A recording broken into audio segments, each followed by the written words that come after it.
إن الحمد لله نحمده ونستعينه ونستغفره ونعوذ بالله من شرور أنفسنا ومن سيئات أعمالنا من يهده الله فلا مضل له ومن يضلل فلا هادي له وأشهد أن لا إله إلا الله وحده لا شريك له وأشهد أن محمدًا عبده ورسوله أما بعد فإن خير الحديث كتاب الله وخير الهدى هدى محمد صلى الله عليه وسلم وشر الأمور محدثاتها وكل محدثة بدعة وَكُلَّ بِدْعَةٍ ضَلَالَةٍ وَكُلَّ ضَلَالَةٍ فِي النَّارِ أما بعد فأعوذ بالله السميع العليم من الشيطان الرجيم ومن يبتغ غير الإسلام دينا فلن يقبل منه وهو في الآخرة من الخاسرين وقال تعالى ومن الناس من يتخذ من دون الله أندادا يحبونهم كحب الله والذين آمنوا أشد حبا لله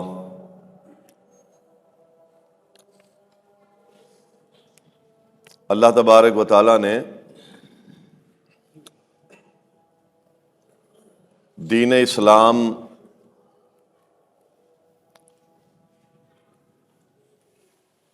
تمام ملتوں کو اس پر فوقیت عطا فرمائی ہے۔ تمام ملتوں پر اس دین کو اللہ تعالیٰ نے فوقیت عطا فرمائی ہے۔ اس کے آنے سے اللہ تعالیٰ نے سارے دینوں کو منسوخ کر دیا اور باطل قرار دے دیا۔ یہ ایک بڑی اہم بات ہے کہ دین اسلام اللہ تبارک و تعالیٰ نے اس کو ناسخ بنایا ہے اور باقی ادیان کو اللہ تعالیٰ نے منسوخ کر دیا۔ چاہے وہ دین دنیا کے اندر بنائے گئے تھے، کسی تہذیب یا کسی قوموں کے بنائے ہوئے تھے، یا وہ دین آسمانی تھے، سب منسوخ ہو گئے۔ اس کی وجہ کیا ہے؟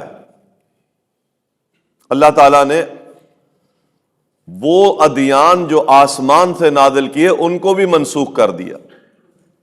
اس کی وجہ یہ تھی کہ آسمان سے وہ دین جو اللہ تعالیٰ نے نازل کیا تھا اور اپنی حکمت کے ساتھ جس پیغمبر کو اس کی امت کے پاس بھیجا تھا، وہ دین تو کامل تھا، صحیح تھا، لیکن ان قوموں نے اس دین کی اصل شکل بگاڑ دی تھی، اس میں تحریفیں کر دی تھی۔ اور یہ بات اللہ تعالیٰ کو بہت ناپسند ہے کہ اللہ تعالیٰ جو نصاب کسی امت کو عطا کرے اور اس نصاب کا حلیہ وہ قوم اس کی شکل اور شباہت بگاڑ دے۔ یہودیوں نے ایسا کیا۔ اللہ کے نبی صلی اللہ علیہ وسلم کی بعثت سے پہلے ہی انہوں نے تورات کے نسخوں میں تبدیلیاں کر دی۔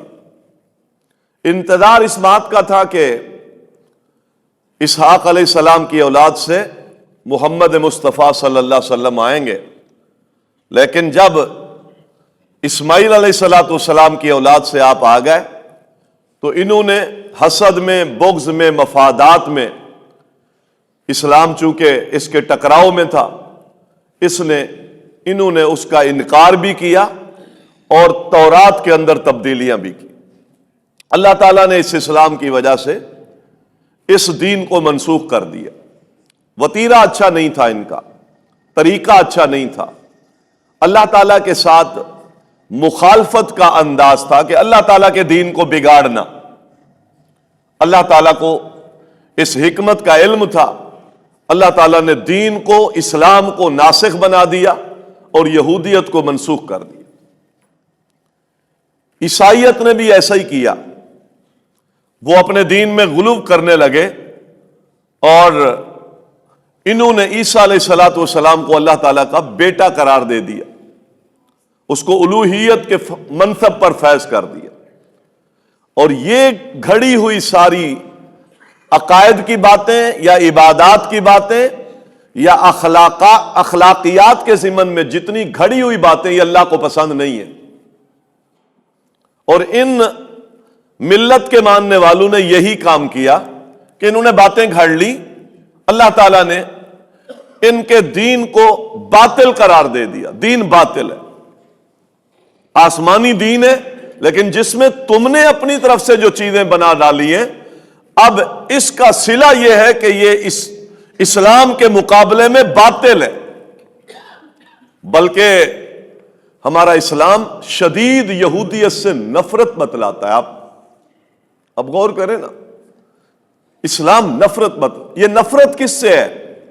یہودیت کے ان احکامات سے نہیں ہے جو احکامات اللہ نے نازل کیے، یہ نفرت اس سے ہے جو یہودیوں نے اپنے طور پر یہودیت میں دین گھڑا، ان کے اس کاموں سے اسلام کو نفرت ہے۔ اسلام کے اندر جتنے معتبر اصول تھے یہودیت میں، اللہ نے قرآن میں بھی بیان کیے۔ توحید تھی، اللہ کی عظمت تھی، اسی طرح اخلاقیات کے حوالے سے جو غلط چیزیں ان کی نفی تھی، بدکاری ہے، اس کی نفی یہودیت میں بہت زیادہ تھی۔ کسی مسلمان کو تکلیف پہنچانا، اسلام نے اس کو منع کیا، حرام کیا۔ یہودیت میں بھی معتبر چیز تھی یہ۔ شرک یہودیت کے اندر کبیرہ گناہ ہے، جو اصل دین ہے ان کا کبیرہ گناہ ہے۔ اسلام نے بھی شرک کو کبیرہ گناہ قرار دیا۔ اس کے باوجود اسلام یہودیت سے سخت نفرت کرتا ہے۔ تو کبھی سوچے نا، تو ان کے کرتوت ہیں، ان کرتوتوں سے نفرت کرتا ہے۔ جو انہوں نے تغیر کیا اس دین میں، اس تغیر سے نفرت کرتا ہے، ان کے شر والے اعمال سے نفرت کرتا ہے۔ اس لیے فرمایا، اے ایمان والو، ان اشد الناس عداوۃ للذین آمنوا الیہود، سب سے زیادہ مسلمانوں میں دشمنی میں سخت یہود ہیں۔ کیوں؟ دشمنی کب ہوتی ہے؟ مخالفت کب ہوتی ہے کسی سے؟ مخالفت کب ہوتی ہے؟ مخالفت تب ہوتی ہے جب میرے مفادات کے سامنے آپ رکاوٹ ہے، پھر لڑائی ہوتی ہے، پھر جنگ ہوتی ہے۔ آپ کے مفادات ہیں، میں رکاوٹ ہوں، تو آپ لڑیں گے، آپ دشمنی کریں گے۔ یہود دشمن کیوں ہے اسلام کے؟ وہ جو یہودیوں نے کرتوت کیے تھے اپنے مفادات کی خاطر، ان مفادات کے سامنے جو چیز رکاوٹ ہے وہ اسلام ہے۔ اس لیے یہود اسلام کا دشمن ہے، اس لیے یہود مسلمان کا دشمن ہے، اس لیے یہود پیغمبر اسلام کا دشمن ہے۔ رکاوٹ مفادات کے سامنے اسلام ہے، مسلمان ہے، پیغمبر ذی شان ہے۔ اس وجہ سے یہودی دشمن ہے۔ اور یہودی کی چال کیا ہے؟ اس قدر دشمن ہے، قرآن کریم کہتا ہے کہ یہودی آپ پر راضی نہیں ہے جب تک آپ ان کے ملت کی پیروی نہ کر لیں۔ کوئی اگر یہودی بننا چاہتا ہے تو یہودی دعوت نہیں دیتا، واحد مذہب ہے، یہ دعوت نہیں دیتے، یہ دعوت نہیں دیتے کہ آپ یہودی ہو جاؤ۔ یہ کیا کرتے ہیں؟ یہ کہتے ہیں کہ ہماری دنیا میں جو ہم سپروائزر ہیں نا، یہ برقرار رہے، ہم جو کرتے رہیں مسلمان اس کو مانتے ہیں، ہم جو چاہیں کریں مسلمان اس کو مانے۔ بس یہ کام ہے، جب تک آپ ان کے ہر کام کی تائید نہیں کرتے یہودی آپ سے راضی نہیں ہے. یہ قرآن ہے. تو کیا مانا؟ یہودیوں کے اپنے مفاد ہیں اس دنیا میں، یہودیوں کے اپنے مفاد ہیں، اور جو کام بھی کرتے ہیں وہ اپنے مفاد پر کرتے ہیں. اور مسلمان سے وہ کیا طلب کرتے ہیں کہ مسلمان اس مفاد پر نہ بولے، ہم جو چاہے کریں، سیاست کے میدان میں، مذہب کے میدان میں، معیشت کے میدان میں ہم جو چاہے کریں. کب تک راضی نہیں ہوں گے؟ اللہ تعالیٰ کہتے ہیں جب تک آپ بغیر چوں چراں کے ان کی مانتے نہ جائیں اس وقت تک یہ آپ سے خوش نہیں ہے. اس سے پتہ چلتا ہے کہ یہودی نہیں بنانا چاہتے، یہودی نہیں بنانا چاہتے، یہ اپنے مفادات پر آپ کو راضی کرنا چاہتے ہیں کہ آپ چوں چراں نہ کریں، آپ اپنے مفاد پر نہ بولیں. اور عیسائی وہ مذہب ہے، عیسائی وہ مذہب ہے، یہ دعوت دیتا ہے، یہ عیسائیت کی دعوت دیتا ہے، کثرت سے دعوت دیتا ہے، بڑے طریقے سے دعوت دیتا ہے. 200 سال تک اس نے ہم پر صلیبی جنگیں مسلط رکھی. وہ اصل میں مذہب کی دعوت تھی، اپنے مذہب کی دعوت تھی. اسپین کی حکومت کو انہوں نے برباد کیا اور لاکھوں مسلمانوں کو پکڑ کر اپنی مذہبی عدالت میں پیش کیا، اور 12,000 سے زیادہ مسلمانوں کو انہوں نے پھانسی پہ چڑھایا. 12,000 سے زیادہ مسلمانوں کو انہوں نے زندہ جلایا، 30 ہزار کو انہوں نے پھانسیاں دی. یہ سارے سلسلے مذہب کی بنیاد پر تھے. مسلمانوں کے دشمن اس کے پیچھے بھی عقیدہ ہے، نظریہ ہے، لیکن انہوں نے دیکھا نہیں جی سکے تو انہوں نے اب دعوت کے رخ تبدیل کیے، دوستیاں کی. آپ کو وہ دعوت دی جس دعوت کو انہوں نے بہت ملمع کیا، خوبصورت کیا، اور اسلام کے خلاف انہوں نے ایسے ایسے اشکالات پیش کیے کہ ہمیں اسلام سے بدظن کیا، اور اپنے دین کی محبت میں، دین کی دعوت میں محبت کا رنگ بھرا، اور یہ ثابت کیا عیسائیت پیار کا دین ہے اور اسلام تشدد کا دین ہے. اس اعتبار سے انہوں نے مسلمانوں کو اسلام سے بدظن کی. آج مسلمان اپنے اسلام سے بدظن ہے اور مائل ہے قلبی طور پر یہود و نصارہ کی طرف. اس کی وجہ یہی، مسلمان آج مائل ہے، اس کی طرف لپکتا ہے، اور اپنے مذہب سے، اپنے اسلام سے وہ کہتے ہیں تمہارا اسلام مذہب ہے. اسلام خام خواہ تمہیں پکڑ کے کہتا ہے نمازیں پڑھو، روزے رکھو، حج کرو، زکات دو. او بھائی یہ کیا قید ہے؟ بدگمان کرتا ہے، عبادات سے بدگمان کرتا ہے. یہ تمہیں قید میں اسلام نے رکھا ہوا ہے، یہ قیدی زندگی ہے. بھائی ہمارا مذہب محبت کا مذہب ہے.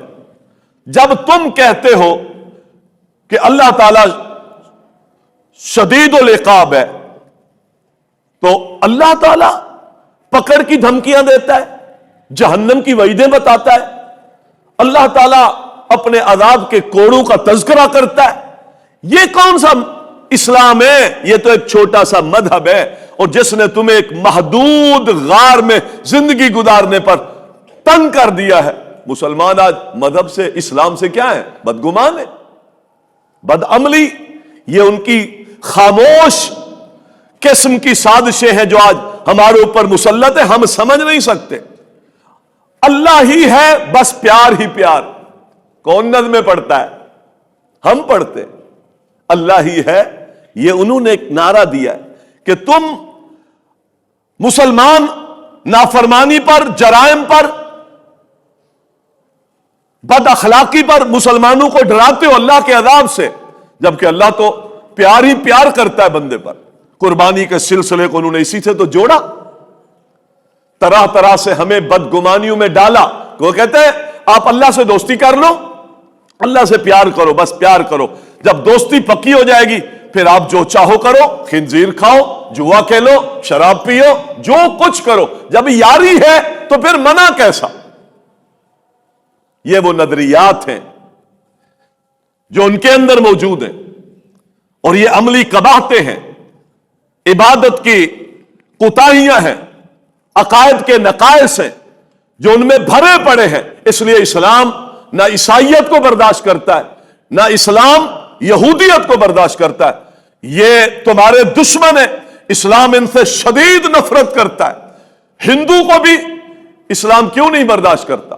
اس لیے کہ آپ اللہ سے محبت کرتے ہو، اس کی توحید اس سے محبت ہے، اس کی وحدانیت کا اقرار اللہ سے محبت ہے، اور ہندو اللہ تعالیٰ کی توحید کا دشمن ہے، یہودی اللہ کی توحید کا دشمن ہے۔ وقالت الیہود عزیر ابن اللہ، وہ اللہ کا بیٹا کہتا ہے، کس کو؟ عزیر کو۔ وقالت النصارى، نصارہ نے کیا کہا؟ عیسیٰ ابن اللہ۔ اب یہ تینوں گروہ، ہندو، یہودی، عیسائی، تینوں گروہ یہ اللہ کے دشمن، اور مسلمان اللہ کو اپنا دوست سمجھتا ہے۔ اب ہماری دوستی کا وہ معیار قائم نہیں ہے جو ہمارا اسلام ہمیں دیتا ہے، اس لیے کہ ہندو بھی اللہ کا دشمن ہے۔ کیوں؟ اس لیے کہ وہ کئی معبودوں کا پجاری ہے۔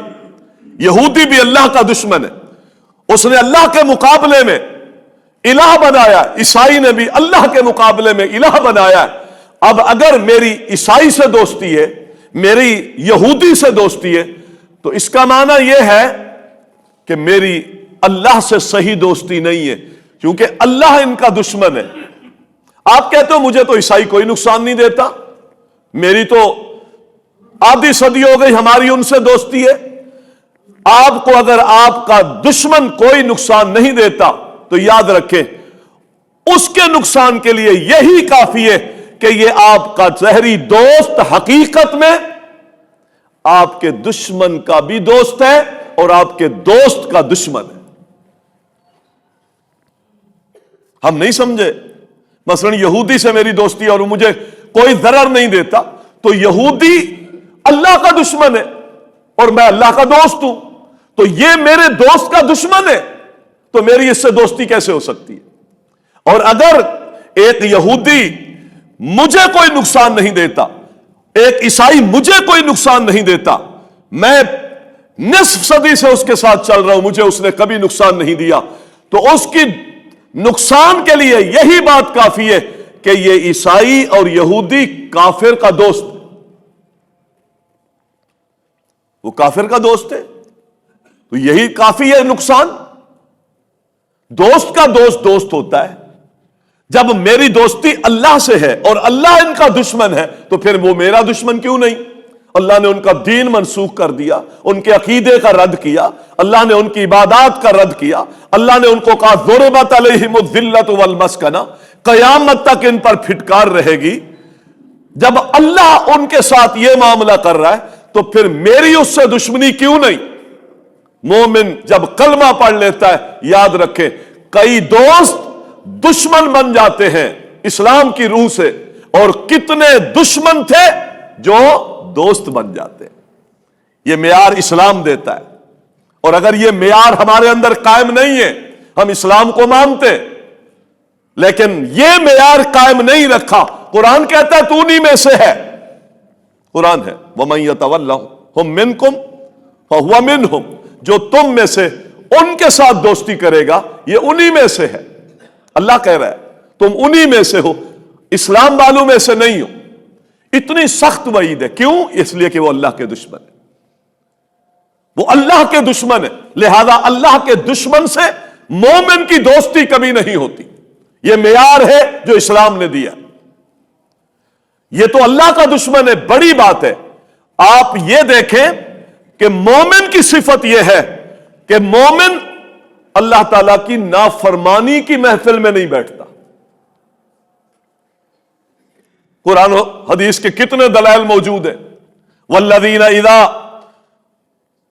وَإِذَا مَرُّوا بِاللَّغْوِ مَرُّوا كِرَامًا، مومنوں کے اللہ تعالیٰ نے مومن بندوں کی صفتیں بیان کی ہیں، اور ان صفتوں میں سے ایک صفت یہ ہے کہ جب وہ وَإِذَا مَرُّوا بِاللَّغْوِ، جب ان کی کسی بری مجلس سے گزر ہوتا ہے تو وہاں سے باعزت طریقے سے گزر جاتے ہیں، اس کی طرف دھیان نہیں دیتے۔ یہ مومن کی صفت ہے، گندی محفل میں نہیں بیٹھتا، اس دسترخوان پر کھانا نہیں کھاتا جہاں شراب ہو، وہ تقریب اٹینڈ نہیں کرتا جہاں اللہ کی بغاوت ہو رہی ہو، جہاں لہو ہو، جہاں لعب ہو، کھیل تماشا ہو، جو بدعت کی مجلس ہو، جو شرک کی محفل ہو، جو گناہ کی محفل ہو، برے ساتھی کی اسلام مذمت کرتا ہے، اس سے دوستی نہیں کرتا مومن، جس کی صفتیں بری ہیں۔ مثال دی نا بھٹی والے کے ساتھ، پر میں بیٹھو گے تو کیا ہوگا، اس کی وہ آگ جلائے گا، چنگاریاں اڑیں گی، تمہارے کپڑے جلا دے گی اس کی چنگاریاں۔ برے دوست کے ساتھ بیٹھو گے تو تمہارا کردار مسخ ہو جائے گا۔ یہ ہمارا اسلام ہے، اس کا مزاج ہے۔ بری دوستی، برائی سے نفرت، بری محفل، برے لوگوں کے ساتھ یارانہ، اسلام اس کو نہیں برداشت کرتا۔ اور جو لوگ اللہ کے دشمن ہیں ان کے ساتھ ہمارے تعلق، ہمارے واسطے، ہمارے یارانے، ہماری قلبی دوستیاں اسلام نہیں برداشت کرتا۔ یہ وہ پہلی منزل ہے کلمہ پڑھنے کے بعد۔ دیکھیں سمامہ بن اسال کو مسلمہ کذاب نے بھیجا، کہا کہ کسی طریقے سے محمد مصطفیٰ صلی اللہ علیہ وسلم پر حملہ کرو، اس کو قتل کرو۔ صحابہ نے پکڑ لیا، محمد مصطفیٰ صلی اللہ علیہ وسلم نے مسجد نبی کے ستون سے باندھ دیا، 3 دن تک بنا رہا۔ آپ پوچھتے رہے سمامہ کیا حال ہے؟ بڑی دھمکیاں دیتا تھا، متکبر تھا، شوخیاں تھی۔ پھر یمامہ کا بڑا تھا، اللہ کے نبی کو دھمکیاں دے، قتل کرے گا تو قتل ہو جائے گا، احسان کرے گا تو میں عظیم انسان ہوں، کسی اچھے پر احسان کیا تو احسان کے بدلے مل جائیں گے۔ اس طرح کی باتیں پیغمبر صلی اللہ علیہ وسلم نے دیکھ لیا، بندہ ہوا آدمی ہے، اب اس نے زبان ہی چلانی ہے اور کیا کرنا ہے۔ آپ صلی اللہ علیہ وسلم کا اخلاق دیکھیں، ایک شخص کمزور ہے اور زبان چلا رہا ہے، آپ کی پاور زیادہ ہے تو ایسے شخص کو چھوڑے، نظر انداز کرے۔ اس سے کیا لڑنا جو اس مجبوری کے عالم میں شوخیاں مار رہا ہے؟ کیا حیثیت ہے اس کی؟ اس پر میں اپنا زور جتاؤں؟ یہ محمد مصطفیٰ کا کردار نہیں ہے۔ ہم اس پر زور جتاتے ہیں جو بے بس ہو۔ نہیں، چھوڑ دے اس کو، وہ بے بس ہے، آپ نے چھوڑ دیا، 3 دن کے بعد آپ نے کہا اس کو رہا کر دو، جانے دو۔ یہ وہ اعلیٰ اخلاق ہے جو محمد مصطفیٰ صلی اللہ علیہ وسلم نے پیش کیا۔ وہ گیا اور مدینے کے پاس کہیں باغ میں غسل کیا، واپس پلٹا اور کہا اے محمد صلی اللہ علیہ وسلم، میں پھر آ گیا ہوں، کلمہ پڑھا دے۔ سوچتا ہوگا نا انسان کہ میں نے کیسی زبان اختیار کی اور اس نے کس قدر صبر کیا۔ آپ کے صبر کا یاد رکھیں ایک اثر ہے جو آپ شاید محسوس نہ کر رہے ہو، لیکن معاشرے کے دل میں وہ اثر بیٹھتا ہے۔ صبر خیر لاتا ہے، صبر اپنا، چونکہ صبر حق ہے اور حق ہمیشہ اپنا لوہا منواتا ہے۔ باطل یہ خش و خاشاک ہے، یہ سمجھے کہ تنکے ہیں، یہ اڑ جاتے ہیں، یہ باقی نہیں رہتا، حق باقی رہتا ہے، آخر جیت حق کی ہوتی ہے۔ یہ صبر کرنے والا حق پر کھڑا ہے، اپنے غصے کو نافذ کر سکتا ہے لیکن نہیں کیا۔ اللہ کے نبی صلی اللہ علیہ وسلم کی یہ سیرت ہمیں بتلاتی ہے، آپ نے چھوڑ دیا، وہ واپس پلٹا اور اسلام قبول کر۔ اور اس نے کیا کہا تھا؟ اسلام لانے کے ساتھ ہی کیا کہا؟ 3 جملے کیسے ہی مسلم میں آتا ہے، اللہ کے نبی صلی اللہ علیہ وسلم، جتنا میرے دل میں آپ کے شہر کی نفرت تھی اتنا کسی اور شہر کی نہیں تھی، جتنا میرے دل میں آپ کے دین کی نفرت تھی کسی اور دین کی نہیں تھی، جتنا میرے دل میں آپ کے چہرے کی نفرت تھی کسی اور چہرے کی نہیں تھی، لیکن اب میں نے کلمہ پڑھ لیا ہے، میرے دل میں جتنا اب آپ کے شہر کی محبت ہے کسی اور شہر کی نہیں. میرے دل میں اب جتنا آپ کے دین کی محبت ہے کسی اور دین کے بارے محبت نہیں ہے، اور جتنا میرے دل میں اب آپ کے چہرے کی محبت ہے، کائنات میں کسی چہرے سے وہ محبت نہیں جو آپ کے چہرے سے. ایک لمحے میں بدلا ہے، ہم نہیں بدلتے. وہ سالوں کی صدیوں کی رسومات اسلام لانے کے باوجود میرے کردار کا حصہ ہے، میری شکل و شباہت کا حصہ ہے، میرے لباس کا حصہ ہے.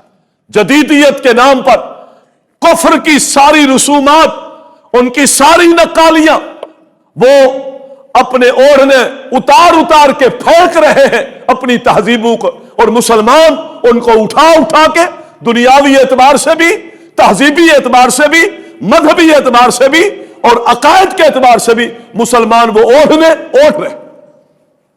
جبکہ پہلا نقطہ یہ تھا، پہلا نقطہ کہ کفر کی محبت نکل چکی ہے، اب اسلام کی محبت آئی ہے. اب دوست دشمن ہو گئے ہیں اور دشمن دوست ہو گئے. یہ کلمے کا تقاضا ہے. اگر میرے دل میں یہ بڑی نفرت ہے، یہ نہیں ہے، تو پھر چھوٹی نفرتیں کیسے آئیں گی؟ اسلام کے مخالف جو امور ہیں، شادی بیاہ میں ہو رہے، شکل شباہت میں ہو رہے، روزمرہ کے معمول میں ہو رہے، لہو اور موسیقی کی محفلیں ہو رہی ہیں، برے دوستوں کا میں یار ہوں، ان کے ساتھ میرے یارانے تعلق رشتہ داریاں ہیں، ان کے ساتھ میرے کاروبار ہے. بتائیں تو صحیح، اگر یہ نفرتیں نہیں ہیں تو بڑی نفرتیں ہمارے دلوں میں کیسے پیدا؟ اسلام کا یہ پہلا تقاضا تھا. لا، یہ پہلی منفی چیز ہے، منفی. اور جو چیز میں نے آپ کو بتایا تھا، جو چیز دین میں منفن بیان ہوئی ہے وہ گناہ ہے. جس چیز کی نفی ہے وہ گناہ ہے. اسلام میں مثبت ہی وہ چیز ہے جس پر اجر ہے. اللہ الہ برحق ہے، اس پر اجر ہے. اور کوئی کسی کو معبود نہ بناؤ گے تو اس پر گناہ ہے. یہ نہ کرو، یہ نہ کرو، یہ نہ کرو، منفی ہے، گناہ ہے. اور یہ کریں، یہ ثواب ہے. پہلی چیز ہے آپ نے کہہ دیا لا الہ، کوئی معبود نہیں ہے. اسلام نے منسوخ کر دیا یہودیت، اس کے عقائد، اس کی تہذیبیں، اس کے اخلاق، اس کی کتاب، اس کی سیاست، اس کی معیشت، دنیا کے سارے اس کے نظام معطل کر دیے ہیں آپ نے جب لا الہ الا اللہ پڑھا. یا ایھا الذین آمنوا لا تتخذوا عدوی وعدوکم اولیاء تلقون الیہم بالمودہ. ایمان والو، کیا ہو گیا؟ میرے دشمنوں کو، اپنے دشمنوں کو دوست نہ بناؤ. عدوی وعدوکم، جو میرا دشمن ہے وہ تمہارا دشمن ہے، اس کو ولی نہ بناؤ، اس کو یار نہ بناؤ. چھوٹے زاویے سے لے کر بڑے تک اس کو دوست نہ بناؤ. یہ تمہارا دوست نہیں ہے، اس سے دوستی قائم نہ رکھو. آج عیسائیت نے محترم بھائیوں ہمیں لوٹا ہے. انہوں نے دیکھا کہ ان کا اسلام ان کو اتنی باریکیاں سکھاتا ہے. لا تبغوا الیہود والنصارى، کتنی بڑی بات. اسلام کا مزاج ہے، اسلام کا مزاج السلام علیکم کہنا، تحیت ایک تحفہ ہے اسلام کا. لیکن اللہ کے پیغمبر فرماتے یہودی اور عیسائی کو سلام میں پہل نہ کرو. اگر وہ ملے تو اس کو پہلے نہیں کہنا السلام علیکم، حالانکہ وہ ملت سماوی کو ماننے والا ہے، اللہ کو ماننے والا ہے. اہل کتاب میں بعض ایسے بھی ہیں جو راتوں کو قیام کرتے. اہل کتاب میں ایسے بھی ہیں کہ ان میں ایک خزانہ بھی ان کو امانت کے طور پہ دے دیا جائے، ایک دینار کی بھی خیانت نہیں کرتے. لیکن اسلام نے کہا یہودی ہے، عیسائی ہے، سب پر یہ لیبل ہے، اس کو آپ نے اپنے سلام سے ابتدا نہیں کرنی. کیوں؟ مسلمان سلامتی کا پیغام اس کو نہیں دینا. اس سے دوستی کیسے ہوگی؟ اس سے نقالی کیسے ہوگی؟ وہ پڑھ چکا ہے، وہ جانتا ہے. اس لیے اس نے محترم بھائیوں ہمیں گھیرا ہے، بڑے طریقوں سے گھیرا ہے، اور اس نے اپنے آپ کو وقف کیا ہے. مسلمانوں، میں صرف عبادت میں اگر نماز روزے اور جمعے تک محدود ہوں تو میں غرور میں ہوں، میں گھمنڈ میں ہوں۔ میرا کلمہ سچا ہے، میری توحید سچی ہے، میرا اسلام سچا ہے، میرا نبی خاتم النبیین ہے، معاف کیجئے گا میں اس گھمنڈ میں ہوں۔ کام میں نے کوئی نہیں کیا، صرف گھمنڈ کیا، میں نے غرور کیا ہے اس بات پر کہ میرے پاس سچائی اور حقائق ہے، بالکل ہے، لیکن اس نے اپنی عیسائیت کے لیے کام کیا۔ انہوں نے ذاتیں وقف کی ہیں، انہوں نے انجمنیں بنائی ہیں، انہوں نے اپنی دولتیں لگائی ہیں، انہوں نے آپ کے اس ملک میں، آپ کو نہیں خبر ہوگی کتنے ہزاروں کو انہوں نے عیسائی بنایا، لٹریچر کے ذریعے، اپنے مجلات کے ذریعے، ان کی این جی او سے جو کام کرتی ہیں، ملین میں ان کے مجلات چھپتے ہیں، وہ اپنی بائبل اور اپنی انجیل چھپی ہوئی اس کے پیغامات کو وہ ہر مہینے لاکھوں میں وہ آپ کے مسلمانوں میں تقسیم کرتے، اور مسلمان اس ٹائٹل کو دیکھتا ہے کہ اس پر اللہ لکھا ہے، اللہ محبت ہے، اللہ محبت ہے، اس کو لاتا ہے، قرآن سمجھ کے چومتا ہے، اس کا مطالعہ کرتا ہے۔ وہ اس انداز سے گھیرتے ہیں اس لیے کہ ان کو پتا ہے 200 سال تک ہم ان سے لڑتے رہے، ہم ان کا کچھ نہیں بگاڑ سکے، یہ لڑ لیتے ہیں، یہ سینہ سپر ہو جاتے ہیں، یہ خون پیش کرتے ہیں، اب ان کے اسلام پر حملہ آور ہو جاؤ کہ ان کے سامنے اسلام کے اصل تشخص کو اس قدر مسخ کر دو کہ اس کے اندر سے عیسائیت جھلک اس کی نظر آئے۔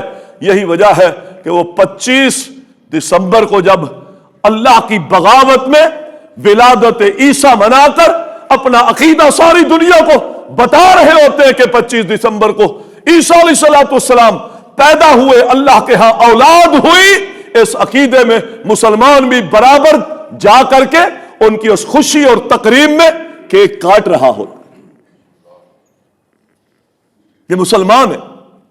کیا لگایا ہم نے اسلام کے دفاع میں؟ کیا لگایا؟ ہم میں سے ہر شخص اپنے گریبان میں جھانک کے دیکھے ہم نے کیا لگایا۔ ہم پر تو ایک محلے کی مسجد چلانا مشکل ہے، ایک مسجد نہیں چلا سکتے ہم۔ سچی بات میں آپ کو بتا، ہم نے اسلام کے لیے کیا کوششیں کی ہیں۔ نماز روزے تک ہے تو وہ بھی غرور کی نظر ہو رہا ہے، وہ عجب ہے کہ میں نمازی ہوں، میں دیندار ہوں۔ اسلام کے دفاع میں میں نے کیا کیا، اور وہ کہاں سے وہ اٹھتے ہیں اور کہاں تپتے صحراؤں میں، افریقہ میں، انڈونیشیا میں، بنگلہ دیش میں وہ کام کرتے ہیں اور جا کر رپورٹ دیتے ہیں کہ یہاں زمین ہموار یافتہ ہے، ہموار یافتہ ہے، یعنی ہم نے کتنے انڈونیشین کو عیسائی بنا دیا ہے، کتنے افریقیوں کو ہم نے عیسائی بنا دیا، کتنے بنگلہ دیش کے لوگوں کو عیسائی بنا دیا، اور پاکستان کی سرزمین ہموار پذیر ہے۔ وہ کہتے ہیں یہاں بھی مٹی زرخیز ہے، کام کرو۔ کتنے عیسائی بن گئے ہمیں نہیں پتا، انہوں نے کتابیں لکھی کہ میں عیسائیت سے، میں مسلمان سے عیسائی کیسے بنا، ہمیں نہیں پتا۔ جو لٹریچر چھپتا ہے ہم یہ دیکھتے ہیں، کوئی یہ پتا چل گیا ہاں اس نے کفر چھوڑا ہے، عیسائیت چھوڑی اور مسلمان ہوا ہے۔ اگر کوئی ایسا ہو رہا ہے تو اس کے مقابلے میں ایسا بھی بہت ہو رہا ہے۔ اس کا معنی یہ کہ میں نے کام نہیں۔ ہمارے لیے ضرورت ہے کہ ہم ان شکنجوں سے بچیں اور تعلیم اسلام اس کو صحیح معنی سیکھنے کی کوشش کریں۔ بہت یلغارے ہیں اسلام اور مسلمانوں کے خلاف، خود مسلمانوں کے اندر ہی اسلام کو کتنے چیلنج ہیں، کتنے چیلنج ہیں۔ بعد اسلام کی دعوت دیتے ہوئے بھی کفر کی دعوت دے رہے، شرک کی دعوت دے رہے، اس باطل عقیدوں کی دعوت دے رہے۔ اندر کتنے چیلنج ہیں اور یہ باہر کے چیلنج ہیں۔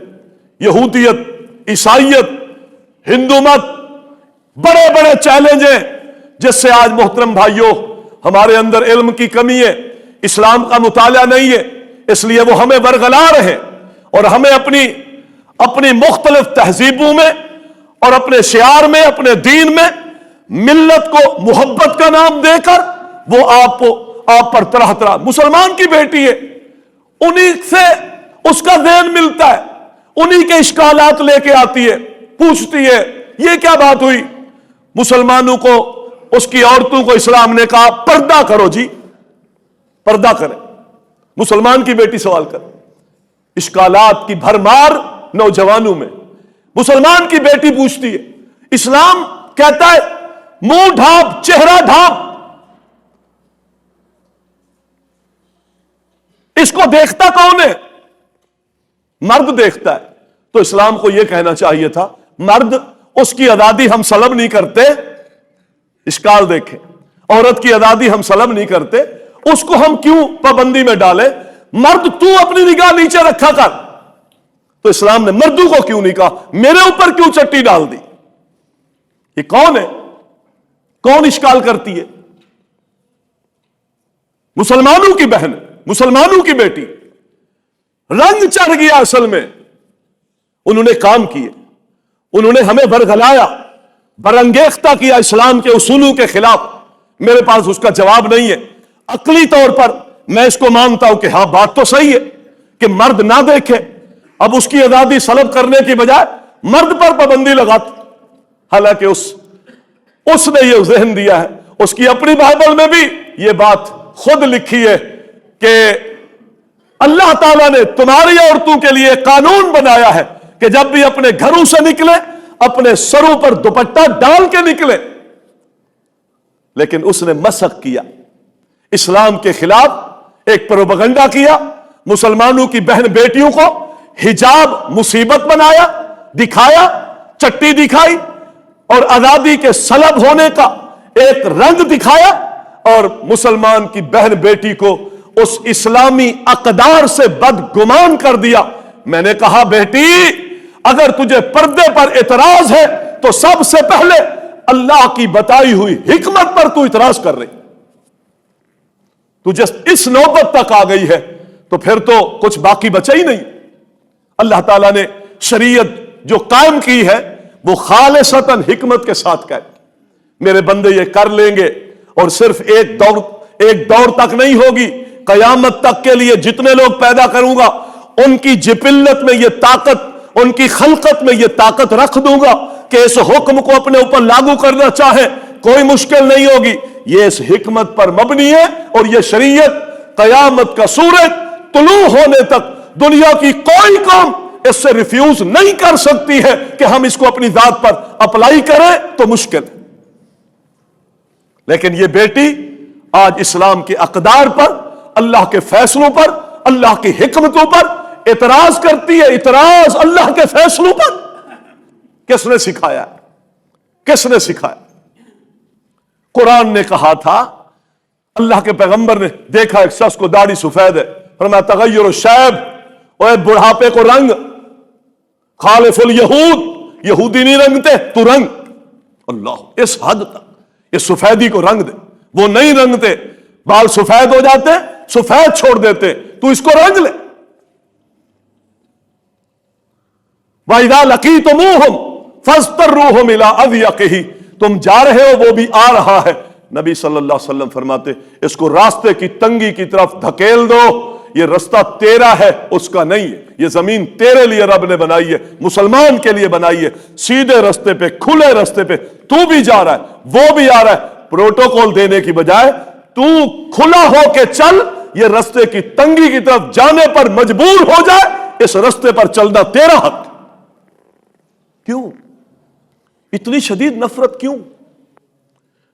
انہوں نے کھیل کھیلے اسلام کے خلاف، قرآن کے خلاف، خود تورات کے خلاف، وقت کے پیغمبر کے خلاف۔ عیسیٰ علیہ السلام کو کیا کچھ کہہ دیا، مریم علیہ السلام پر بدکاری کی تہمتیں لگائی۔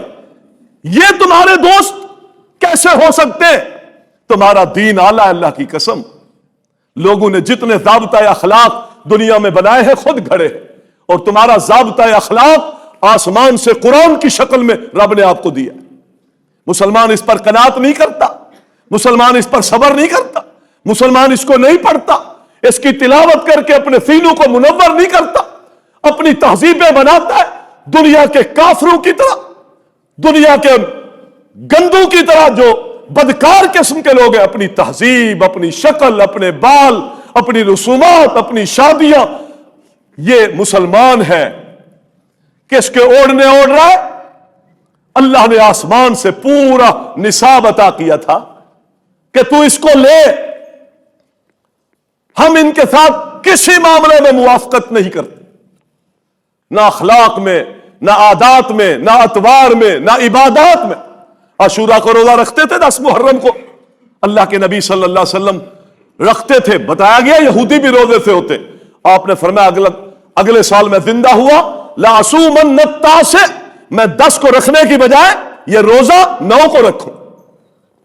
عبادت میں موافقت نہ ہو ان کی، جن سے آج ہماری دوستیاں ہیں، جن کے یارانے ہیں، جن کی تہذیبیں آج ہم پر غالب ہے۔ مسلمان اپنی اسلامی تہذیب بھول چکا ہے، اسلامی اخلاق بھول چکا ہے۔ وہ کیسے کھاتا ہے میں ویسے کھاتا ہوں، اس کا لباس کیسا ہے میں ویسے۔ اللہ کا دشمن ہے یہ۔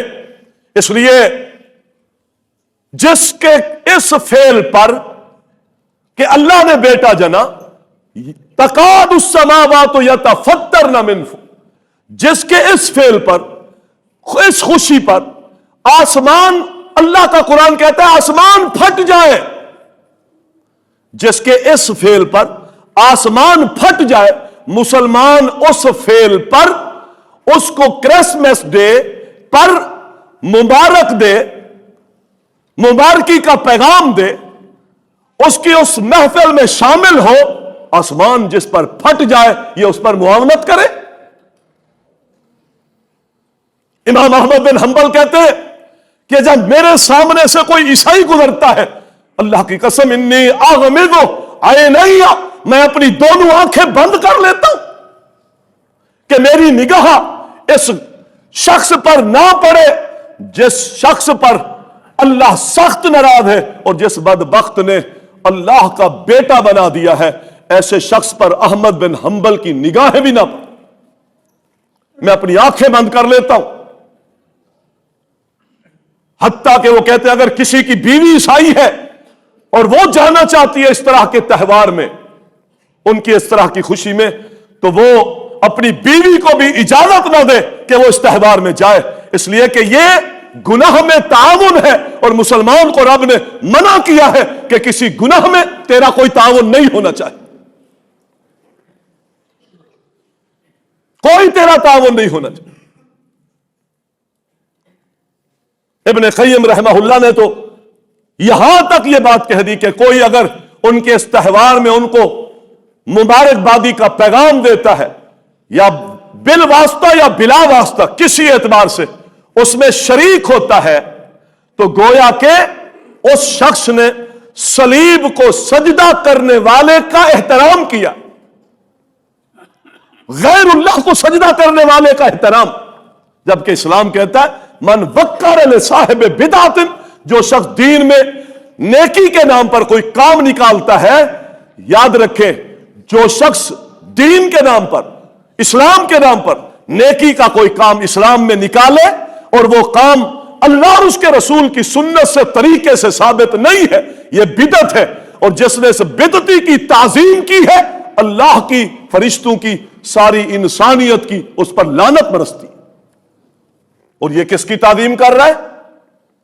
صلیب کو سجدہ کرنے والے کی تعظیم کر رہا ہے۔ آج مسلمانوں پر یہ غلبے ہیں محترم بھائیوں، یلغارے ہیں، انہوں نے کس کس انداز سے مسلم معاشروں کو گھیرا ہے۔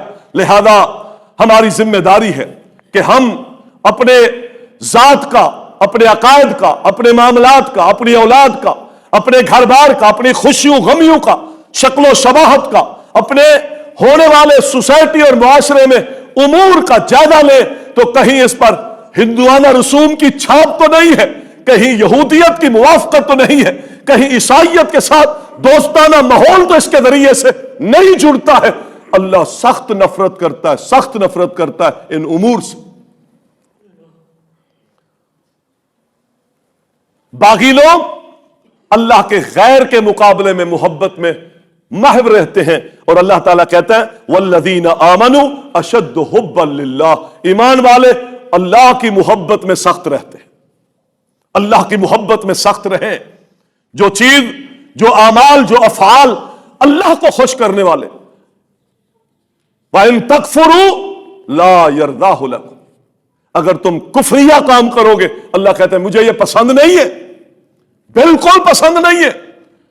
میرے ساتھ محبت والے افعال یہ ایمان والے اس کو بجا لاتے ہیں، اور وہ شدید نفرت کرتے ہیں گناہ سے، برائی سے، نافرمانیوں سے، معصیات سے، بری دوستیوں سے، بری محفلوں سے، برے معاملات سے، اور کفر اور نصارہ اور یہود کی دوستیوں سے سخت نفرت ہے اہل ایمان کو. اور یہی کلمے کا تقاضا ہے. اللہ سے دعا ہے اللہ تعالی ہمیں اپنی محبت رب کی محبت کی بنیاد پر کرنے کی توفیق عطا فرمائے. اقول قولی ھذا استغفر اللہ لی ولکم ولسائر